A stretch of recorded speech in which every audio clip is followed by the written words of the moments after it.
Well, hello, folks. I'm L.A. Little, and this is your daily NeoTA wrap. Where we take a look at these markets, and we do it from a neoclassical perspective each time. We ask ourselves just one question: what happened today, and what does it tell us about the coming ones? I do this show 4 times a week. I do it every Monday through Thursday. I broadcast it at or before 10 o'clock Eastern Time. It's archived on YouTube. You can catch it there. The channel is L.A. Little. If you'd like to subscribe, there's a little button up on the right-hand side. Just hit that button, subscribe, and get content notification pushed to you anytime it's pushed to the site. Makes it nice and easy to stay up with what we're doing here. As far as these markets and what they're doing, it was another day of kind of consolidation, a little bit of up, a little bit of back. Nothing big. Yesterday was slightly up on everything. Today, a little bit more mixed. Russell was the leader on the upside. Index also, and NASDAQ also green again. Industrials and the composite fell back. We had the Fed minutes come out today, and they were surprisingly dovish, more so than I expected. I think more so than this market expected. And I'm not sure the market knew what to do with it, given what they said. We'll look at that in a little bit. Gold reversed on that. Bonds as well. Bonds shot up. They sold back off a little bit towards the end of the day, but they pushed back the other way. The dollar pushed up, pushed down, all around. We'll look at it as well. And oil. Oil came back in, another 2.5%. So let's turn to the charts, see what they look like. If we start with the S&P 500. Now, what we've been watching is whether we could get some rotation, right? Rotation out of the NDX, out of the NASDAQ, into these listed issues. We got over that swing point high, 2093.55, low is 2085.75. We came back in today. We actually did a retest and are trying to regenerate off that prior swing point high. And what am I talking about? In Neoclassical, we have this concept called retest regen. What it means is that anytime you break over or under some sort of a swing point, in this case it was a swing point high, then there's the opportunity for it to come back, and usually that does take place, and it does come back within 6 bars. That's the majority of the case. And when it does, as it did here today, right, when it does that, that retest back into this zone here is attempting to give us, well, I don't know if it's attempting to give us, it gives us some sort of an indication as to just how strong this move is. And the way you measure that is you look at the top and bottom of that, you look at the volumes on it, you look at the volumes on the breakout, and you see how it comes back. Well, the volume on the breakout is 35.2. It comes back with 33.7. So it comes back with less volume, test into that, and holds. This also happens to be an inside day. Today's high and low is inside yesterday's. So from that perspective, you know, there's really nothing wrong with what happened here today. It looks okay to me. So nothing special, nothing wrong. If we flip over to what has been the leadership group, it's the NASDAQ and the NDX. NASDAQ gets over yesterday's high, has less volume, but it pushes to a new high. That can continue to extend. Now, we only had about a 0.64 to go, so now we got about a 0.5 to go. So another 0.5% is what this can extend and just meet its ABCD projection. And I'm talking about this ABCD projection from here down and back up. That's the area that it's trying to get to. So we'll see if that one completes. But as I was talking about earlier, we'd really like to see some rotation. NDX has been the leader all the way up on this big breakout. It extended again today. It was like yesterday, it was like 0.02% to go. Today it's over it. It's done. It was basically done yesterday. Today it's definitely done. Russell. Now the Russell, like the Dow, has a ways to go. It has broken over a swing point high. That high, 1221.44, We come back into it today, 12.19. We're doing 337 back into 260. That's more volume, but if we look at the breakouts, 352 coming back with 337. That's less volume. That is also a retest regen back into the highs, and it comes within 6 bars. Now when they come within 6 bars, they can travel all the way back to the other side of that high. On the S&P, as you saw, it wasn't very much. Here on the Russell, it's actually quite a bit back into this gap area. I don't know that the Russell's going to do that, but it could. So far, Russell pushing higher. So it comes back in, test, flips around, goes back up. Top yesterday, 127.18. Top today, 127.95. So it actually closes at a higher high after doing a retest regen on lower volume. What happened? Why did all this happen? Well, if you look inside today, the market basically was trading sideways all day long. It actually opened lower, traded lower all day long until we got to the Fed minutes. The Fed minutes came out, got a nice big spike up on those. It was a surprise in that the Fed said, well, there was language in there about how they were considering all the deflationary kinds of things and the geopolitical things that were happening.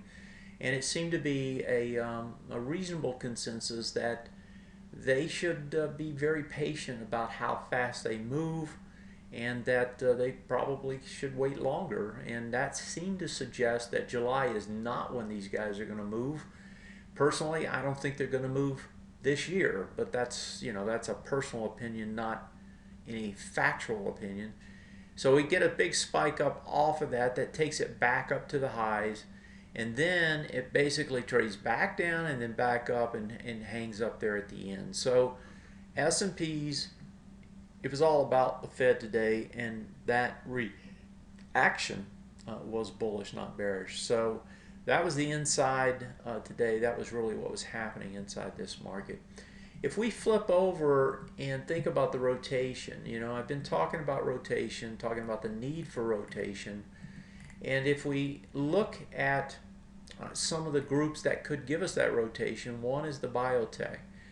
And I had mentioned it last night, and I'll mention it again today. You know, this group just hasn't felt right to me. But I'm looking at one view of that group. And I was reminded of that today, and there are other views like the BBH, but you know, they all look about the same. They're not that much different.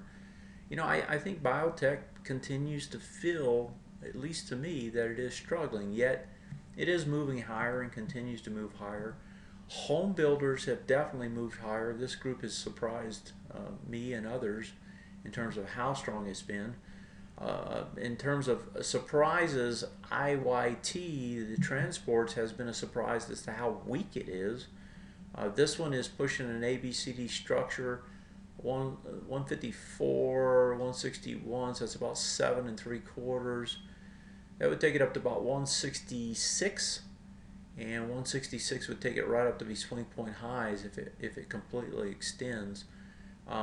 This group, you know, they say that the transports and the Dow, right, that gives you the Dow theory, the transports definitely are not doing any kind of confirmation, and that comes despite what you would think would drive transports higher, which is you know, lower oil, gasoline, and so forth. But right now it just doesn't look that way, and I'm not sure what to make of that still. Looking elsewhere for things that may move this market higher, we were looking at XLE last night. That was not doing it. XLF sold off a little bit today. That was off the Fed news.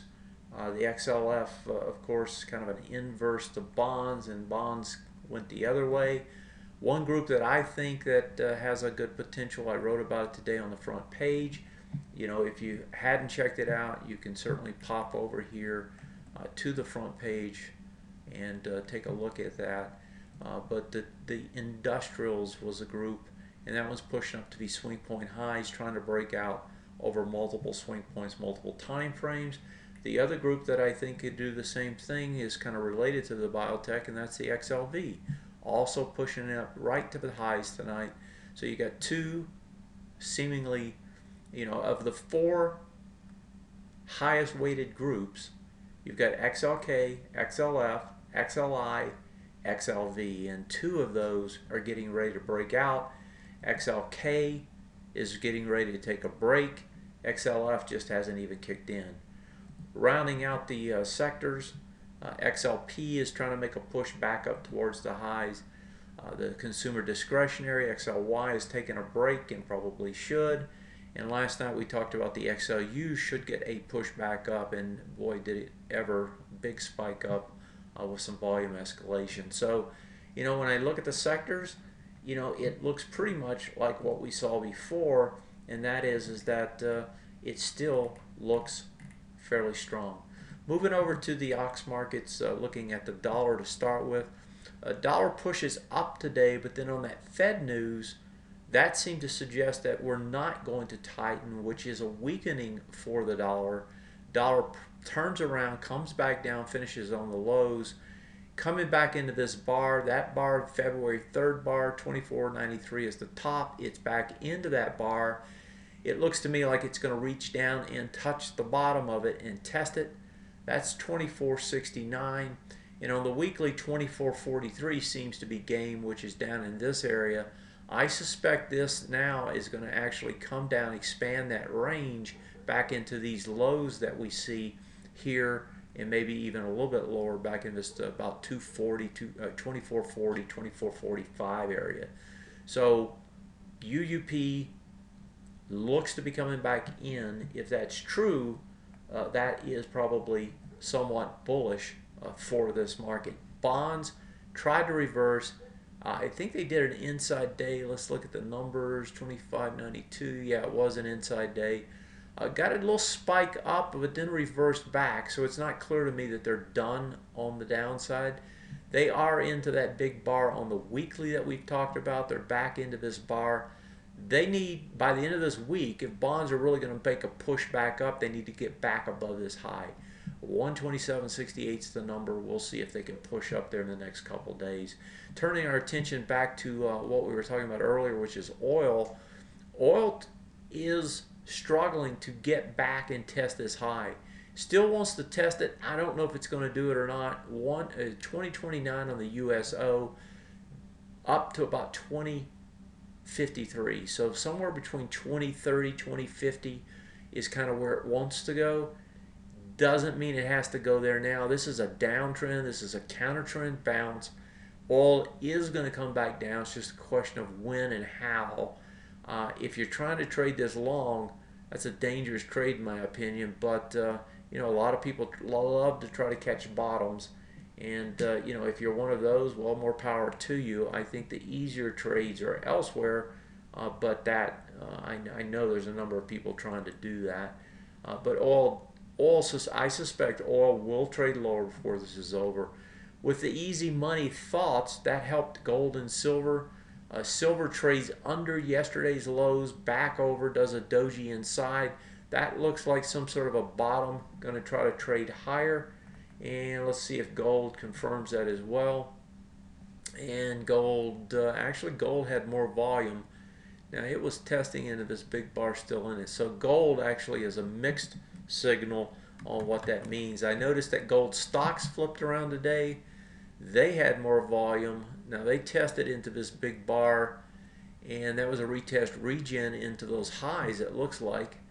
So that high had 72.16 at 2042. We got into it and didn't have as much volume. That looks like a good reversal. Gold stocks look like they're going to try to trade back the other way, and if they're going to do that, I suspect the gold itself will do the same. Currency-wise, FXY pushes back higher after the somewhat dovish statement out of the Fed, and the FXE did the same. So I do suspect that that dollar is going to trade lower.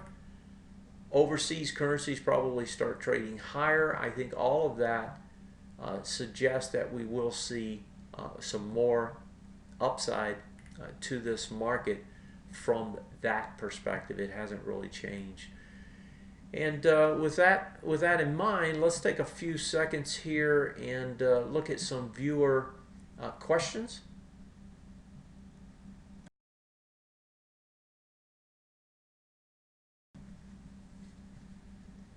So when we look at the viewer questions here, we have a actually is a very interesting question tonight. So let me pop back over and grab the message. It says, "Greetings, LA. Please go over when from a medium to a long-term time frame on the long side, and any comments about the gaming sector would be appreciated as well." So let's take a look at this and see what it looks like for this subscriber slash viewer. So here's when. Let's just take the 3 time frames and work our way out, since he's looking at the longer term time frame. So you kind of got a kind of a rounding bottom taking place here. You know, where this comes down, it kind of starts to round back up. It's gotten over a bunch of swing point highs on the way up. Volume's okay. I think the short interest in this is pretty high. Let's take a look at that and see right quick if that's true. And let me grab my trading cube, throw it in there right quick. WYNN, and short interest on Win is about 6.2. So it's not horrible, but it's kind of high. Moving over to the weekly. Okay, so on the weekly, we got volume at the lows. We've had a series of breaks to the downside. And if we pull the trading cube in here, you can see it's bearish here, bullish there, and still bullish on the long-term time frame, which we'll look at in just a second. So it's been bearish on the short-term time frame, and what it's doing is it's coming back in to do a retest regen off that bearish swing point low. So that low is here. You're coming back up towards it. Right now you don't have that much volume. So the real test is going to be, when it comes back into this price point, how does it trade as it trades back into these volumes in that low. Now it's been more than 6 bars already. So you would expect when it comes back to here, it's probably going to fail right at the bottom. So get back in, you test, you can't get higher, and you come back down. So if this is building a base, which it kind of looks like it may be doing, and when we look at the long-term chart, I'll show you why I think that. It appears to me that whatever kind of move you get up into this area is likely going to fail and then pull back and probably test right back up into this high. So if I'm looking at this from a perspective of where would I like to see it trade back to, I'm thinking somewhere in the 153 area after it tests into that and then pulls back. I wouldn't want to try to buy in front of that. If I were, I'd try to catch this low versus the high. So I'd actually be trying to buy this low. If I was going to try to front run this thing. Let me see what that price point is.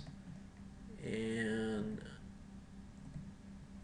let me clean this up so I can grab it. That low is 145.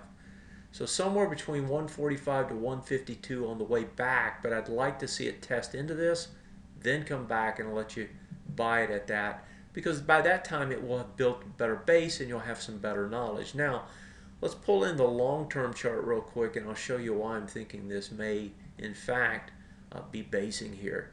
This swing point high was broken right up here. What is this time frame? Last year, November, it looks like. Excuse me, not last year, but this is a monthly chart, right? We're looking at the monthly. This was a year and a half ago. So it breaks out here. It goes more than 6 bars. Usually when that happens, you're going to test into the highs and try to bounce, and that's what it tried to do. You see how it tested in there, and then eventually broke into it. Now, given that it's broken into it, it's tried to test the lower end of this bullish retest regenerate zone.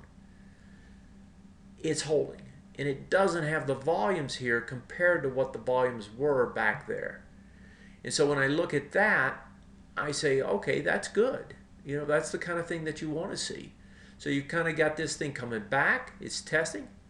It's not like new sellers are jumping out of the woodwork to get rid of this at lower and lower prices. They're not. They're wanting to hold on. So a push back up into that high and then back down again would ideally be the price point. That's 172.58 on this time frame. Now going back to the weekly, 172.58 is what? It's right at the bottom of this bar, 172.53. So you can see on the monthly that was the highs. So if I draw it in here for you, this high back here, right, on the monthly is that low. That was where it tried to bounce, got a little bounce, came back in, broke it, now does the retest regen. That's what this big area is on the monthly. Coming back up, going to test into that high on the monthly, which is the low on the weekly. That's where it probably should fail, come back, test one more time. That's where you want to try to pick it up. It's going to take a while though. We're talking about weekly and monthly charts. That's the way that one looks to me. In terms of the gaming sector itself, there is a gaming ETF. It's called BJK. There's a PEJ as well. BJK is pretty much just the gaming, whereas the other is a little bit broader. If you look inside this guy, the funds that are actually the stocks that are inside of it, from a weighting, you got Las Vegas Sands, Galaxy Entertainment, Sands of China, Win, MGM, Genting Singapore, Medical Crown, Win again on Macau, and Crown and Genting. So that's about 51%, those 10 stocks. The biggest weighting in here, if I just pull this over for you, the biggest weighting in here, 15, 21, 27, about 30% in those first 5 stocks, Las Vegas Sands and so forth. So when we look at that, what we can do is say, okay, this is a reasonable approximation of what's happening. You don't have enough volumes here, you know, to make that big a deal out of it. But if we dismiss this big volume spike and take these lower ones, you got 23,000, 16,000, 29,000. If I go back over here, it was 38, 35. So up here, we had more volume. We push over it, right? We're doing an ABCD structure to the upside, it looks like. Let's draw these out. That ABCD structure is here and then back up. That looks like that's about done. Let's pull the weekly up and see what that looks like. This also is coming back into a retest regen zone. So if you look at this, this looks almost the same as what we just looked at with Win, although this barely tested into the highs. So the sector itself is stronger than Win was from that perspective. I like the way this sector's setting up, and I think maybe you're onto something here with Win. I think it's just going to take a little while before you can get enough information to say, okay, it makes sense to go into this. Okay, I'm going to come back here and we'll take a look at kind of the final thoughts.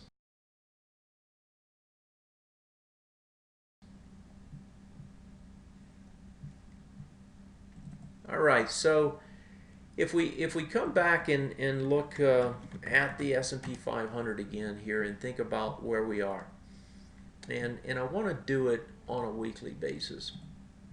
You know, we've had the push, we've had, you know, a bullish market that continued to go up, right? Then we got a big sell-off in October. Haven't seen that for 2 years, right? That kind of a decline.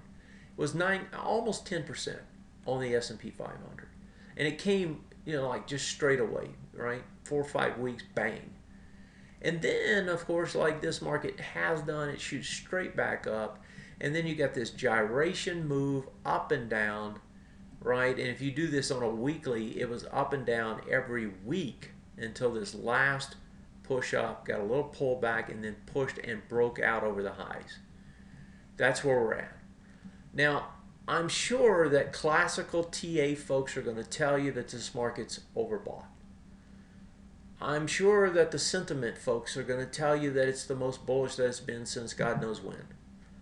I'm sure that, you know, on and on and on, right? folks, it's broke out. People have paid extra money to get in, right? And they're still not letting it come back down. And we're talking about the weakest of the sectors. You know, if I pull over to the NASDAQ, it's a totally different looking picture here. This has been the leader on the way up. It gaps over those multiple swing point highs on multiple time frames and then extends. That's not the sign of weakness.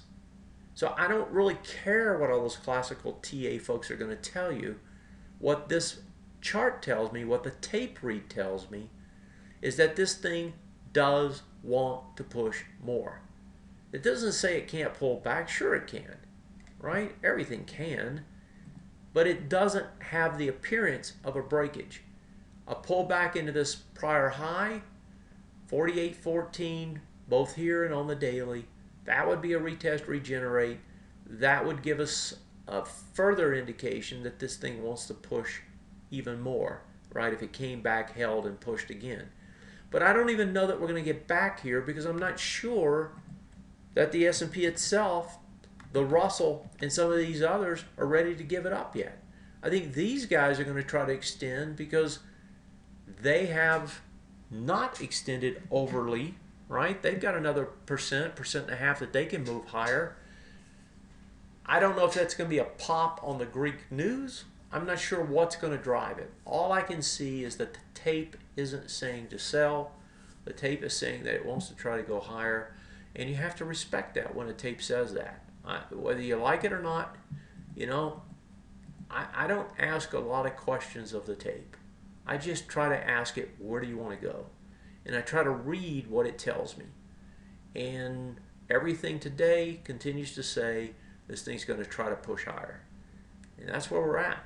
That is this week, or actually today's wrap. I'll leave it at that. You know, folks, I don't know if you know, but we have a lot of tools, a lot of services on TA today. And I try not to advertise, you know, or to push that as much when I'm, you know, doing the show. But if you haven't looked at the stuff, come in here and just click on our tools, click on this, click on the retirement service, see what these services are. You know, if you come to the Get Started page, it kind of breaks it down into, you know, what do you want to try to do, right? It kind of lays it all out. What do you want to learn to trade? Well, maybe look at this package. You want to trade, you already know how to trade, you just need some great tools? Well, look at these. You know, and it lays it out pretty well for you. So, you know, if you're interested in managing your money, if you're interested in being consistently profitable over time, and if you're interested in protecting when the market isn't giving you anything, right? I mean, it's one thing to be invested fully all the time. That means you're always out there, hanging out there, waiting on the black swan, you know, to use Taleb's analogy. What it means to be consistently profitable and what it means to not have big drawdowns is to ebb and flow with the market. When the market's giving you opportunities, that's when you want to be mostly invested. When it's not, you want to be lightly invested. When this market was doing all these gyrations, and I'm going to go back to the S&P 500 and pull it up real quick here. You know, when it was doing all these gyrations up and down, you know, ask subscribers or take a free trial and look at it for yourself. Our portfolio never gave up, right? In this huge volatility, our portfolio never gave up more than about 0.5%. It never gained more than about 0.5%. It basically just sit there. And that's because we were being careful. And once this thing gave us this clue that it was going to break out, we jumped all over it. We're up 2.5% already. And that's the way you have to trade these markets. You can't just sit there fully invested and hope it's going to work. One of these days, folks, it ain't going to work. I know that seems unreal given a market that's been this bullish this long, but I guarantee you it's going to happen. And anyone that's playing that game is going to get burned again, just like they have before. So, you know, there is a better way. Take a look at what we do, and I'd be more than willing to, you know, help yourself become both consistently profitable And you know, if you want to learn to trade, great, I'll teach you. If you want to just follow you know, advice, that's fine too. I can show you, you know, good advice. Or if you want just to know how to keep your IRA safe, service for that too. Have a great night, folks. Tell a friend, tell two. I'm LA. This is and it was your daily NeoTA wrap. Have a great night, and I will see you tomorrow. Take care. Good night.